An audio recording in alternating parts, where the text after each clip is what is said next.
এই যে আমরা বড়ই বাড়ি গেছিলাম না জান্নাত, ওই যে জান্নাত দেখো তুমি, এই যে তোমার মামা তুলে দিব, জান্নাতির মামা জান্নাতি তুলে দিতেছে।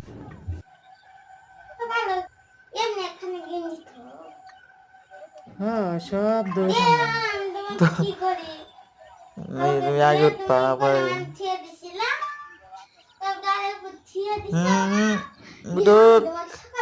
হ্যাঁ কি করবা?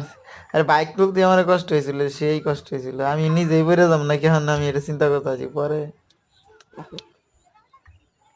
পরে দেখি যে উঠেই গেছে। হিন্দা আসতে আমার ভয় লাগছিল, পরে আমি ধান খেতে নামছি নিচ দিয়ে।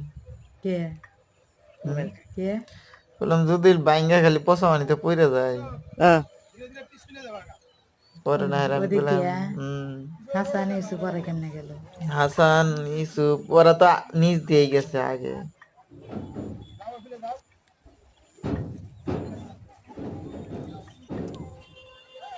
কেটা? ওই আমি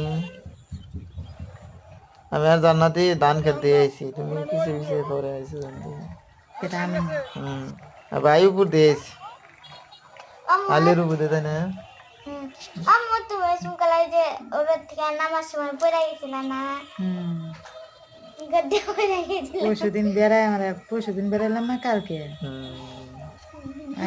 এই যে ইল্লা বলে জান্নাতিক বলে খালি বারবার পাঁচ রেয়ে ধরছে আমাকে, আব্বু আমার এই যে ইল্লা পাঁচ লাল রেয়ে গোটা ধরছে। গুন্না আছে না, ওই গোটা গুন্না লাগি। খালি যে কাপড়ের হাতে টাইনা ধরে। এই যে হেনে চক্কা হেনে চক্কা হেনে চক্কা হেনে চক্কা হেনে চক্কা হিন্দা বাবা না। বাই খালি মনে করো যে উপর দেয়, যে দেখো খালি বিলের কান্দায় যায়। আমরা যদি বাইলাম দিয়ে হঠাৎ যদি গইরা পইরা যায় তো শেষ। সেই সাহস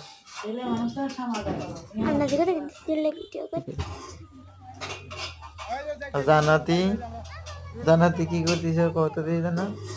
আমি ধান খেতে আমাদের আসতেছি। হ্যাঁ আমি ধান খেতে আসতেছি। তুমি আমার পিছন দিয়ে আইসো, এই যে নদীর মাথা দিয়ে।